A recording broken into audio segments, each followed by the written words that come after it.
Welcome everyone. Welcome to the new episode of the Myles High Pod. This is Myles Monroe Jr., your host.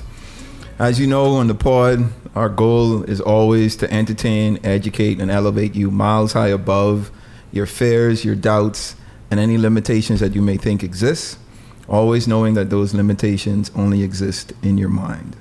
All right? Have a great pod today. First of all, the team is here. The wife is here. Hey, babe. Oh, I like that for you, the wife. Today, I wanted to discuss a particular topic, right? And I have a guest on the pod today who I feel has a great story, and it's something that I think all of us experience at some point in some way in our lives, and I just wanted to shed some light on the process of going through these seasons in our life and how we make it on the other end. So the topic for today is how to rebuild. And my guest today is a great friend of mine. I met her a couple of years ago during the COVID period. You know, all of us were stuck in our homes, and I was stuck in my home, and I was tired of looking at the same old type of place that I was in, right? And I was like, yo, I'm itching to do something, right? So I hit up a friend of mine. I was like, yo, I have an idea to do just a little bit of renovation to my place. You know, any interior designer that you could recommend. And he was like, yes, I have this lady who is pretty good at it. He introduced us, and we have been rocking ever since. Magic. He's my real friend now. We've become great friends. I want to introduce to the pod Mrs. Lowree Tynes, everyone. Let's clap her up.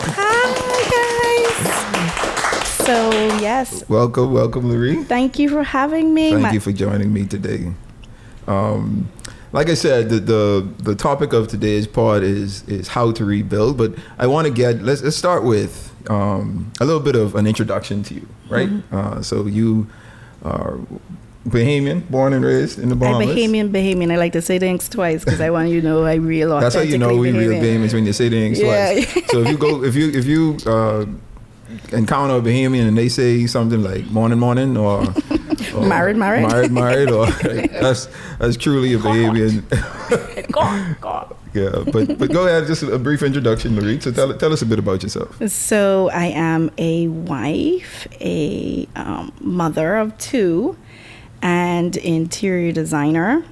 And that's me. I've been doing this for about over 17 years. Okay, before you get to your profession, so you were born in Nassau, Bahamas. And I've spent my summers, like so many summers, in Long Island. My kids will be spending summers in Long Island as well. So you have family. So Long Island is, for those international listeners, Long Island is one of our outer islands. Nassau is the capital, or New Providence is the capital of the Bahamas. But Long Island is one of our other islands. So Lowree lives in Nassau, or grew up in Nassau, but spent a lot of her time on Long Island as well. Long Island is very rural, so we still have wells, and some homes don't have running water. So you know, and so it's authentically the island experience. Sure. Yeah. Well, what do you prefer? You prefer Nassau or you prefer Long Island? I like the opportunity to go back and forth. You know what I mean? I think it's the ultimate. What's that word that we use a lot now lately? Off the grid. Okay. I think Long Island is considered the original off the grid mood. Yeah, okay. I love it. All right. So you're moving on to your profession. Officially, you're an interior designer. That's what you usually say. Yeah. So how did you get into this profession? What inspired you to become an interior designer? So I was always interested in the arts, and then my dad has a construction company, and so earlier on, like say I was around 5 when I went to my first official site, and I fell in love with watching the building process and understanding how things go in sequence. And so having a background in construction, I didn't necessarily want to focus on the building aspect, but more so the design part of it.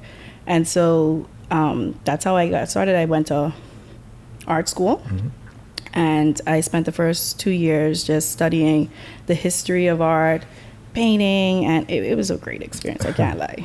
Okay, and You work for you have your own company now. Have you always had your own design company? No, I started my career off at Bahamar. Okay. It was still one of the largest hotel properties that we have in the Bahamas, and it was a great experience. I interned in LA for about 6 months with Diana Wong. She's one of the greatest hospitality interior designers in the world, and so I really got a chance to get a good kickstart in my career. And you grew a fairly successful career into a successful company, right? Yeah, I would say so. I am proud of it. Done well for yourself. Yeah, a little. So going back to the topic of the day, right? How to rebuild. And the reason why I wanted to bring Lowree on the pod was because she has a very unique experience, right? As a lot of you know, the Bahamas was hit with one of the largest and most devastating storms in our history, a Category 5 hurricane. And the hurricane was called Hurricane Dorian, right? And Lowree was living in Abaco at the time, and I'll let you tell your story. So walk us through your experience with Hurricane Dorian, because I know like a lot of people that had that storm, pass over them. In particular, the islands of Grand Bahama and Abaco, y'all felt the brunt of the storm, right? Us here in Nassau, we had some experiences, but it wasn't as bad as you guys. So just tell us a little bit about it. And again, you were living in Abaco at the time, working in full time in your profession. You had a great business going, and then you were faced with this storm.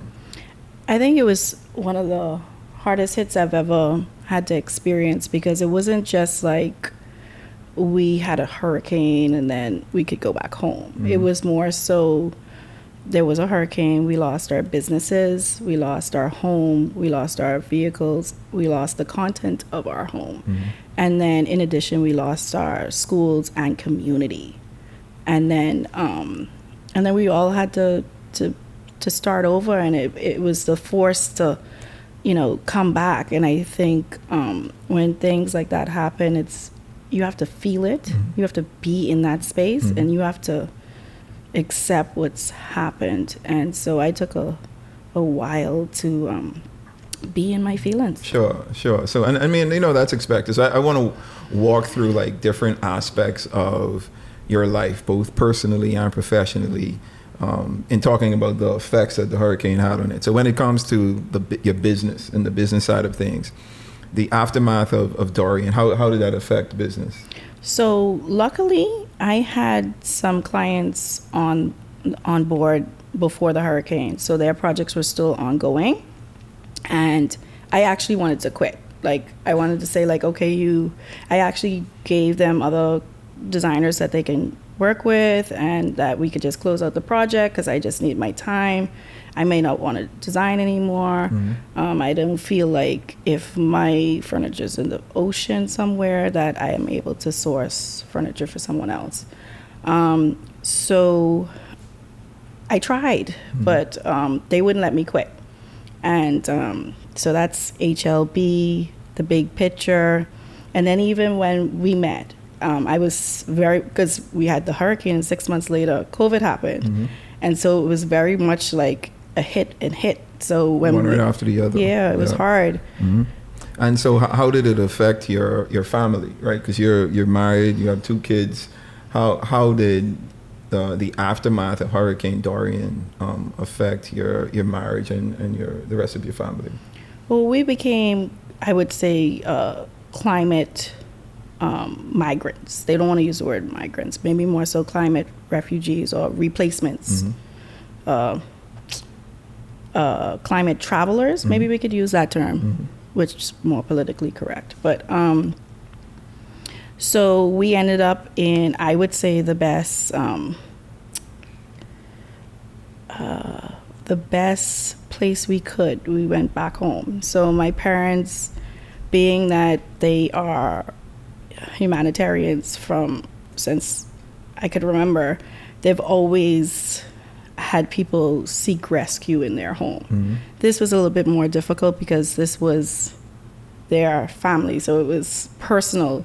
So, me and Dana and Leighton and Soleil ended up. That's your husband and kids? Yes, right? Danon.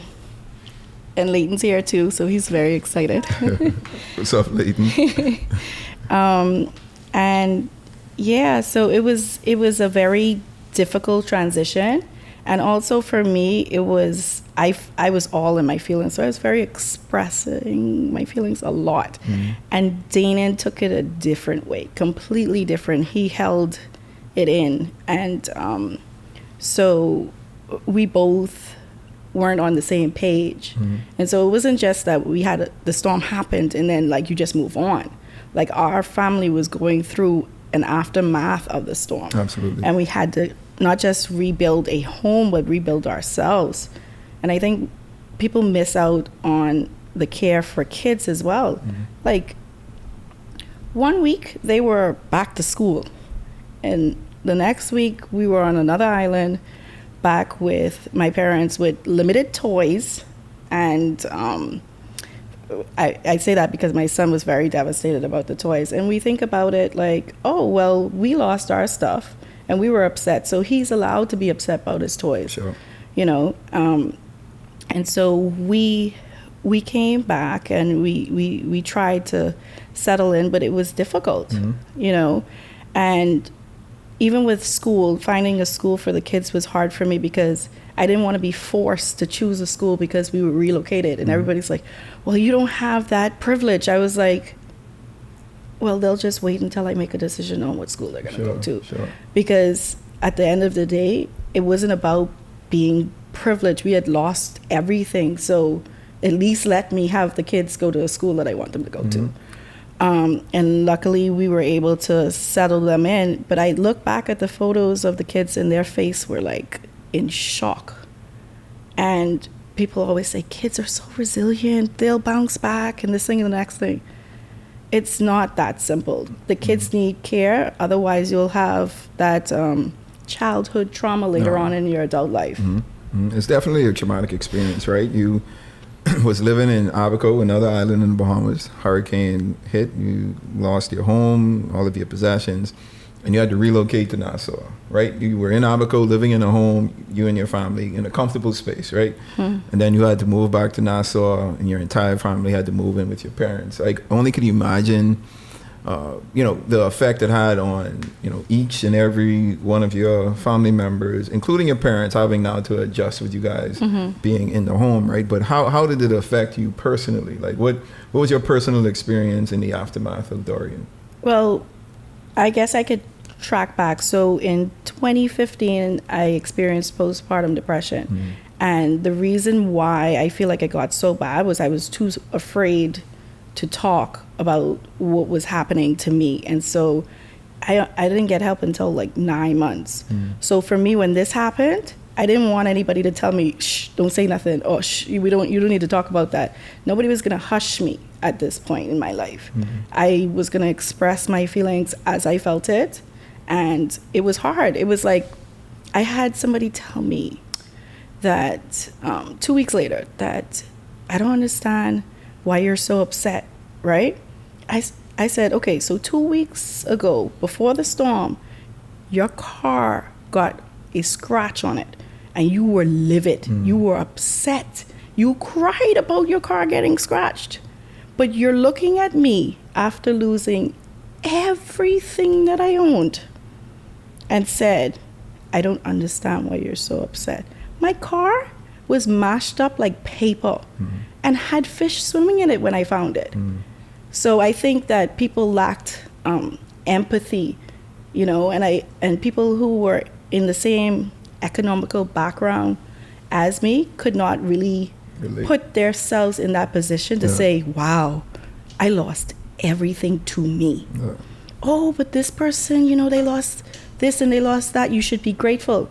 I never said I wasn't grateful for my life. I honestly, we had the best recovery spot. It was amazing. My mom, look at my son, he's like for real. Like my mom decided that, you know, it would be great for us to wear colorful clothes all the time. So she took us shopping and we only got colorful clothes because she felt like if you were wearing colorful clothes, or wearing something that's nice, you would feel nice. And that was her way of helping, you know. And then we didn't have to want for anything. So we were able to recover and heal. And I think that was really important, and I'm really grateful for them. And also my sister as well. And my family in general, they just all came together and like helped us out. So you had a community, right? You went through this tragic loss, this hurricane experience, you and your family, and having to relocate, but you had some place to go. Your family accepted you, as they should. I mean, it's always good when we could, have family members or even friends who, could assist us during our time of crisis and tragedy and everything. So moving home, and I think you experienced, similar things to what I experienced, right? Because I remember when my parents passed, the day after they passed, that there was this, and I mentioned this in one of my earlier pods, right? We went through this counseling session where they wanted us to, the counselor wanted us to like release my parents, or the reality that my parents had passed. Like I accept it and release it, right? But you never, like in that moment, for me it was the next day, for you it was 2 weeks later, but there's no time limit on the process that it would take for you to rebound and rebuild yourself, right? Because you go through this traumatic experience and people don't understand, right? I always say, like, sometimes the best thing for people to do is just absolutely say nothing. I agree. Because they want to help. I think so. They want to be there for you, but they really never know what to say. Right. And always end up saying the wrong thing. I know. I feel so. I think the best thing is to have empathy, because I don't think people even understood how traumatizing that could be on you. They just wanted you to be resilient, and you can't be resilient without processing the grief. It's impossible. No, absolutely.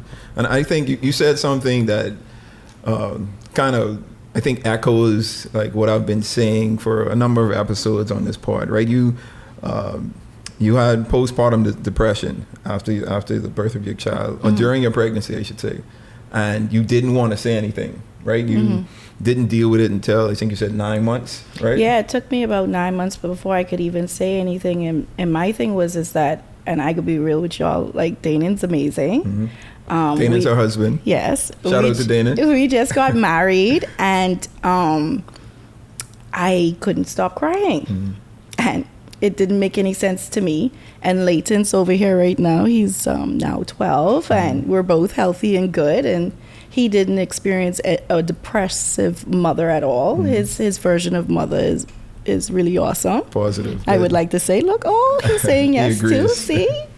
Yeah. So you experienced that, but I think having went through that, right? You learned a lot about yourself, a lot about how you deal with those type of situations, what to do, what not to do, right? And then coming to the experience of the hurricane and losing the hurricane, something clicked in you. It was like, I'm not going to be quiet about this. I have to talk about this for me, right? And I think that echoes, something that I continue to say on this part, right? Everything that we go through is preparing us for the next phase in our lives, right? So I think that postpartum depression that you went through prepared you for not just the hurricane crisis, but any other crisis that you could experience, right? Because now you've developed a process for yourself, right? Knowing that, okay, I need to talk about it. I need to let people know how I feel and why I feel, even for myself, right? So that you can start the rebuilding process. Right. And I think things like that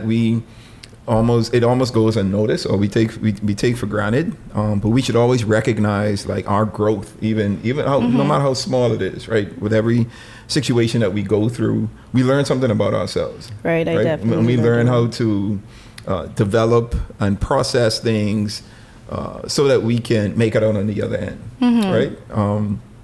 So moving now to you've moved back to Nassau. You've lived with your parents for a period of time, and now you have to start thinking about, okay, what happens next, right? Like what do we do now? And I'm sure that was a a process for you guys, right? And Yeah. it's the rebuilding process. So I want to talk about the real rebuilding process. First of all, for your business, how did you get into the mindset of, okay, I just experienced almost total loss, right?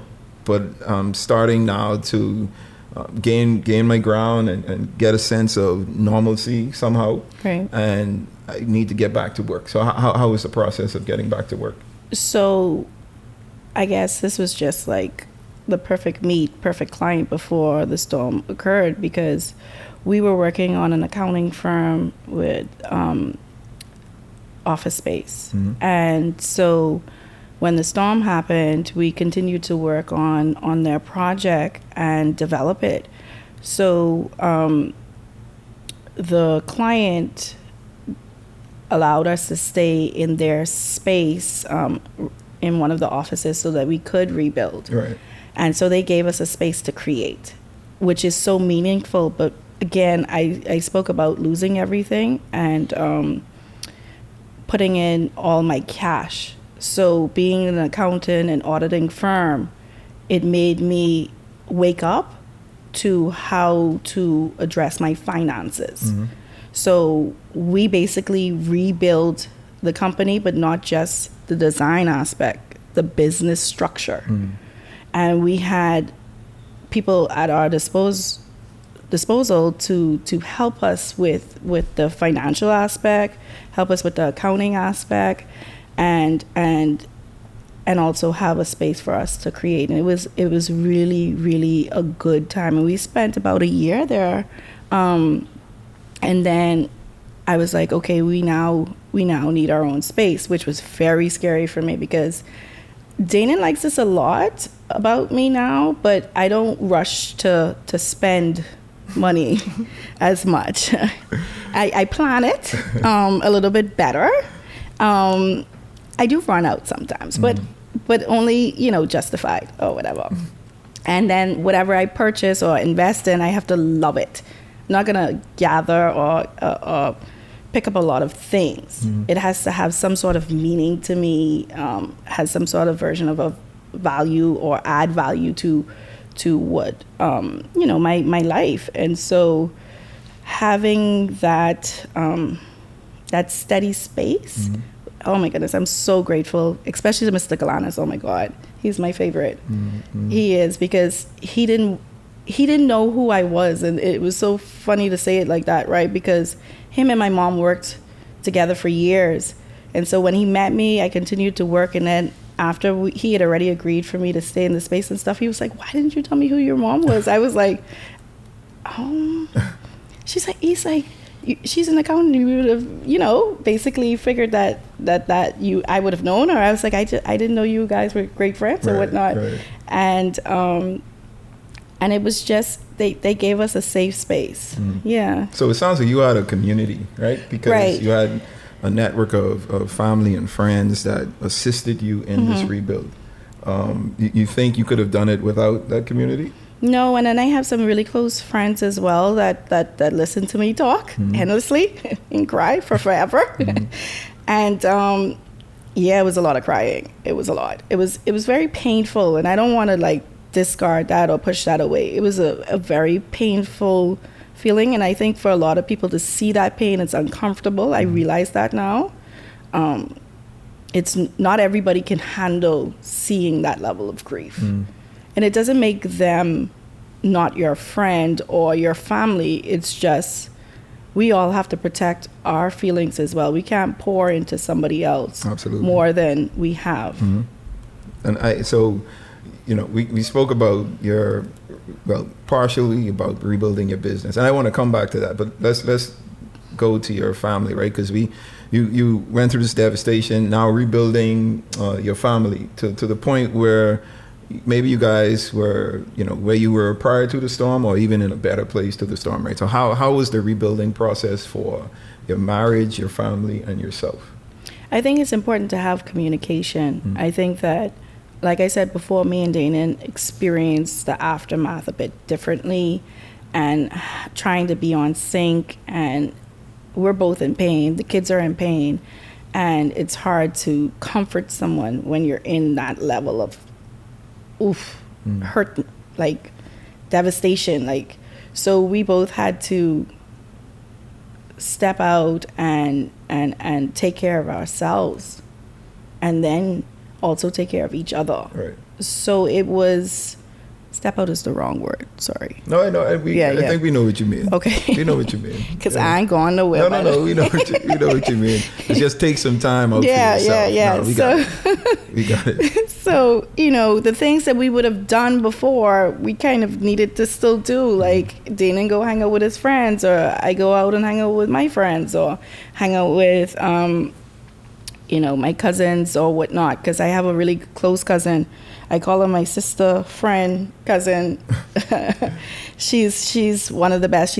She's not my sister, but she's my older sister in my mind. Mm-hmm. So, spending time with her, my sister, and then some of my close friends, I was able to have my own space and my own security, so that when I am with Dana, I didn't necessarily just express my pain. Mm-hmm. He got a chance to see the softness. And my biggest fear is seeing women, my biggest fear is being a woman that's hard.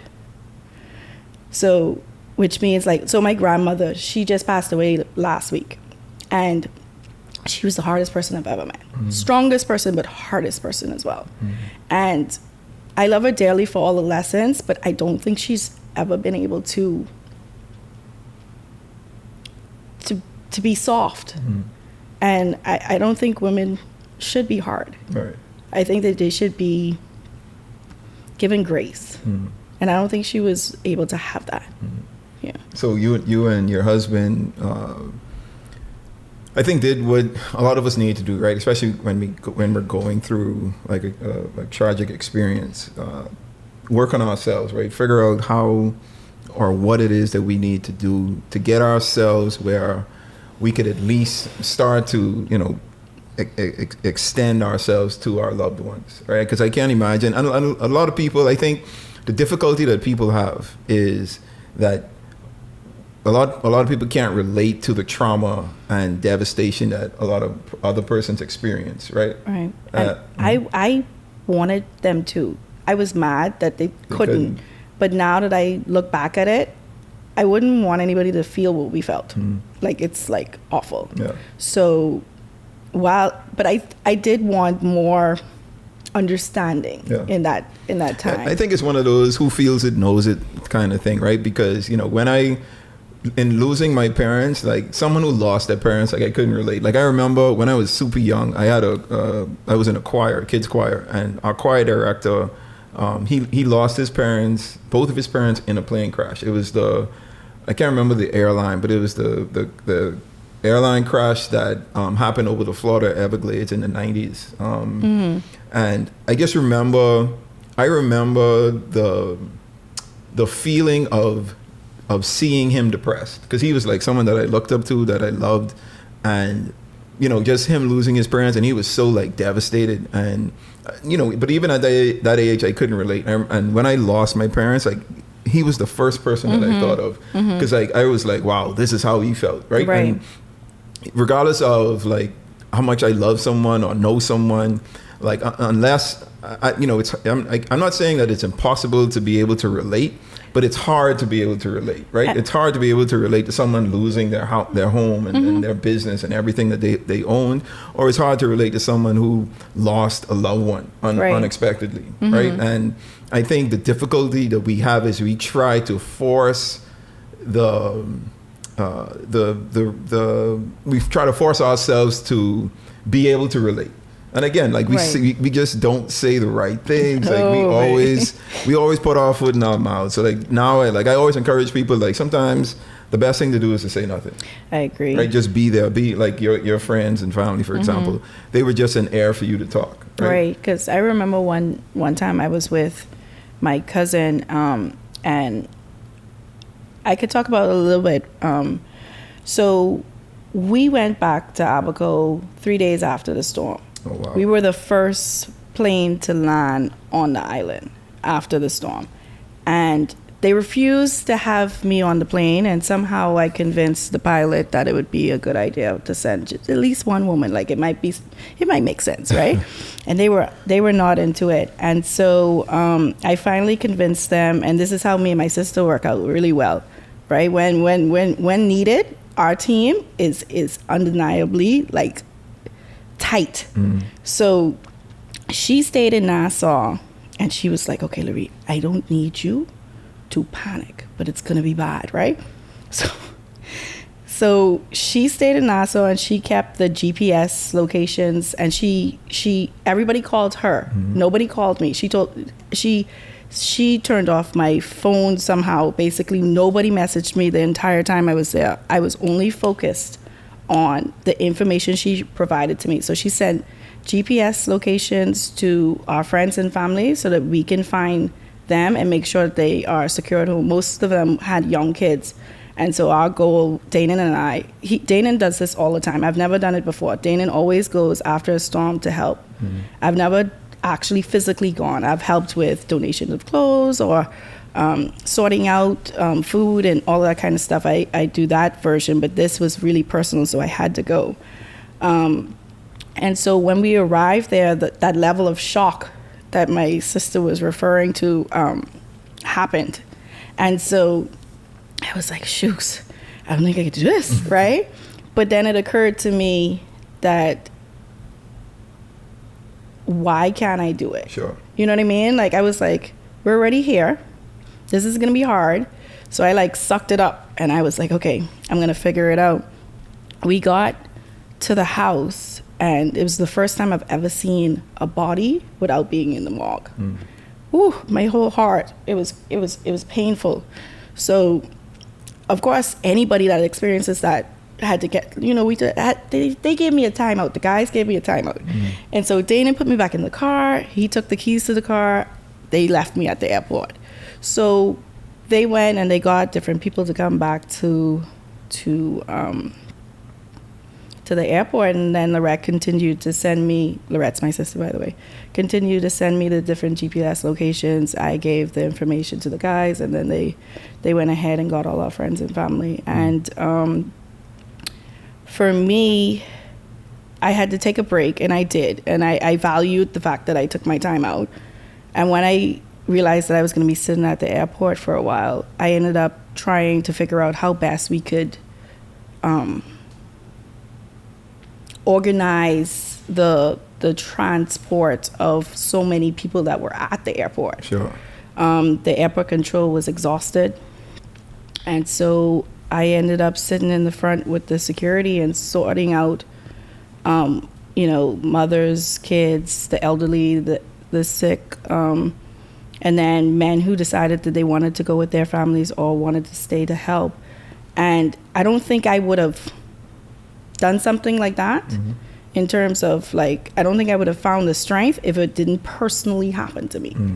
You know what I mean? Because I look back at it, I looked at the videos this morning and I looked back at it, and it was like hundreds, Dana, and it was hundreds, or it was so many people, I don't know, at the airport.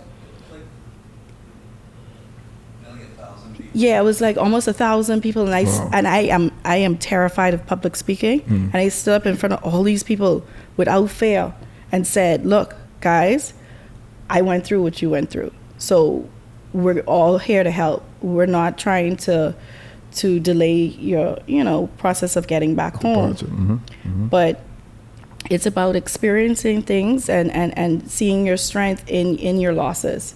And being that I'm a big crier, I held that, I sucked those tears back up so hard, because and I made sure that they got home, because I had a good home to stay. Sure. So you went through that experience, lost everything, lost your business for a period of time, but now on the other side of that, you're super successful, right? Ooh, the look business, at this, Myles calling me successful. I feel so good. Business has bounced back. You've won a number of awards within your industry. You've been in a number of publications as well. So I think you've you've done well in your rebuild, right? In your rebound. I would say so. And I wanted to ask you specifically, how were you able to build your business back up, or even better, to what it was before the storm? Like how was that process? How like what steps did you use? What principles did you use? What did you do to rebuild the business? I took it back to the basics. Basically, in terms of, like I said, working with being in the HLB office, it forced me to start a business structure. Instead of just focusing on the design, I also had to understand how to make money and how to invest money. And the discussion about wealth management and all of these aspects on what do you do when you make money? You know what I mean? And so I didn't want my funds or my money to be invested in the wrong way again. And so we worked on that, and then we also took small steps. I took smaller projects on. I didn't take on anything that was too big that would have caused me to be overwhelmed. And then now I finally do have the big jobs, and I'm able to handle it in a more secured manner. Everybody was rushing, oh, you have to take on these large residential projects or these large developments, and you have to do this and you have to do that. I always say, if Checkers makes $1 and Wild Time makes $1, they both make $1 net profit. Does it matter that Checkers has to make a certain amount more in order to get that $1? Not really. As long as your net profit is what your goal is, that's all that really matters. Sure. So I took a lot of small projects, and I still do to this day, because people appreciate those one-room transformations.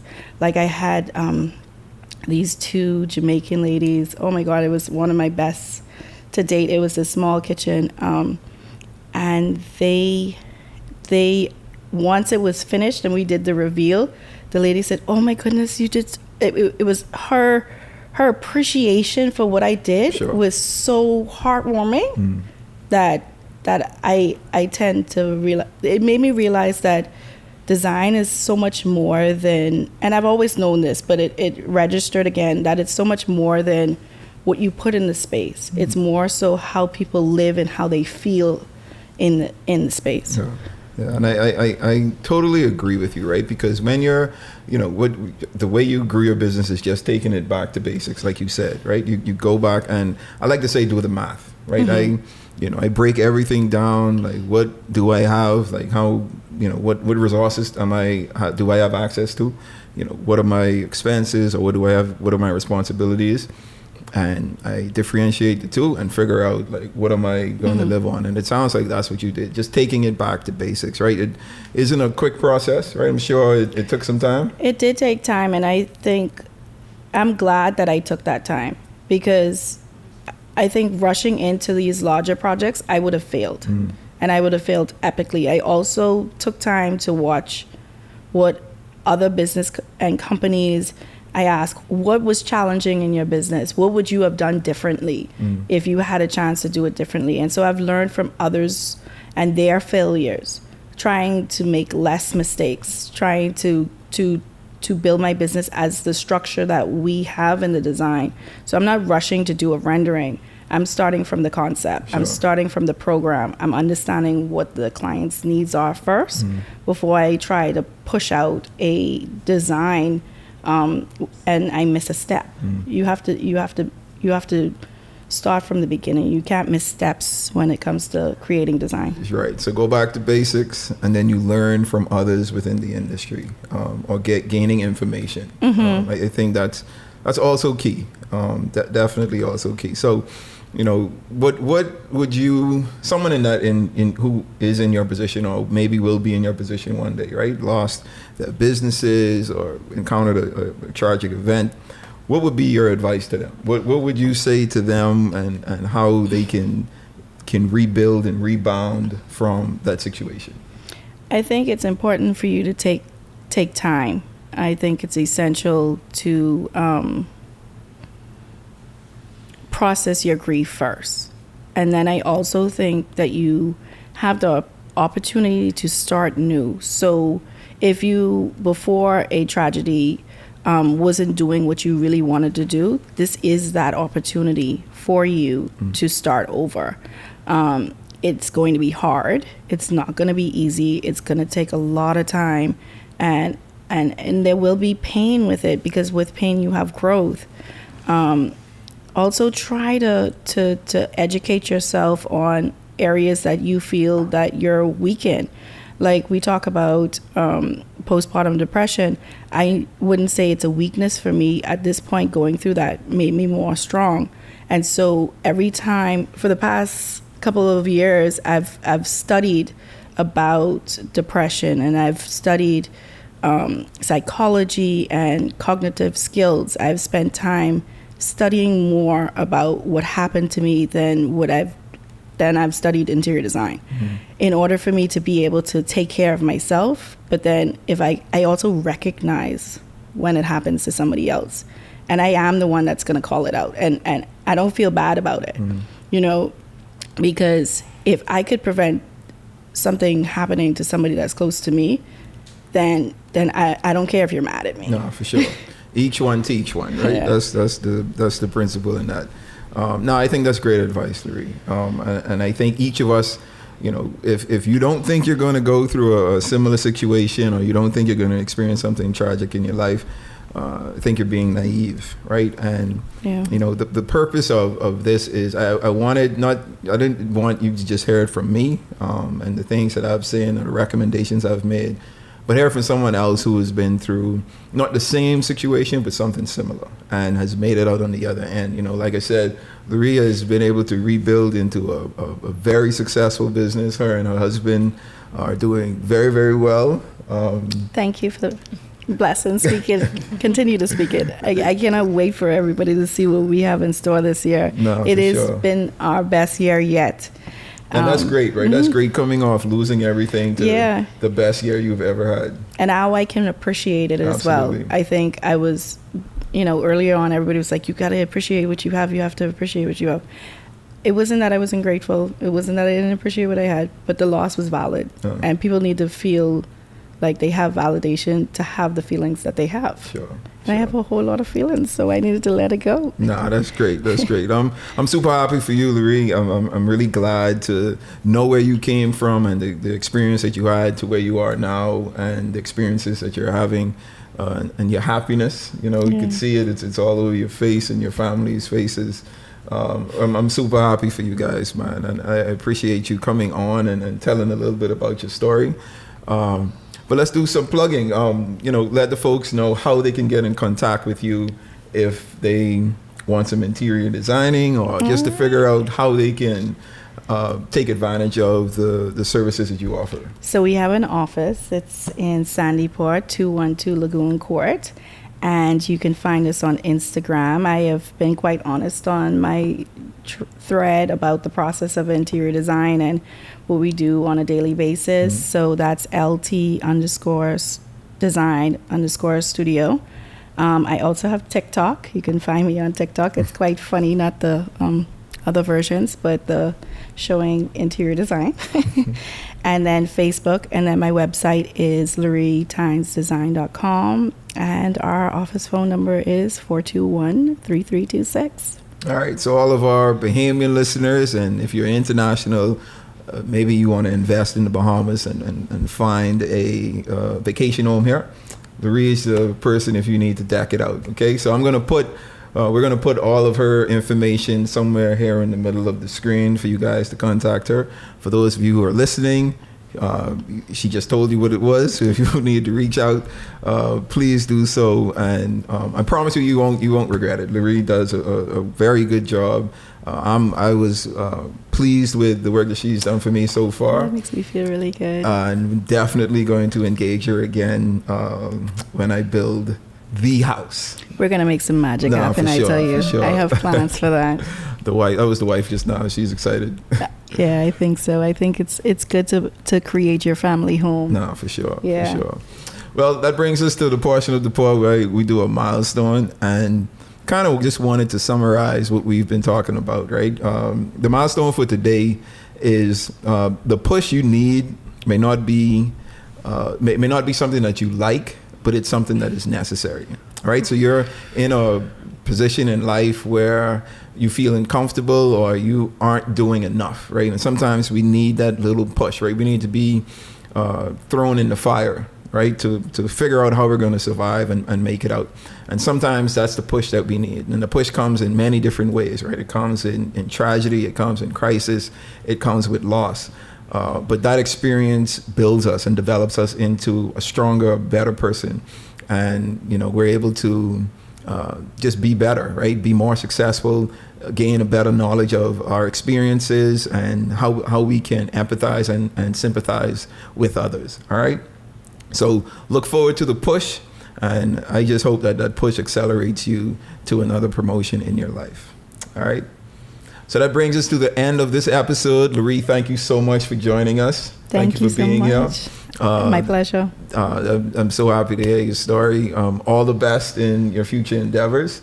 And I hope to bring you back on when you get even more successful, right? And we can talk about how you've been able to scale your businesses and 10x your business. All right? Sounds good to me. So as you know, as always, the purpose and vision for this pod is to entertain, educate, and elevate you miles high above your fears, your doubts, or any limitations that you may think exist, always knowing that those limitations only exist in your mind. All right? So until next time, you guys stay blessed.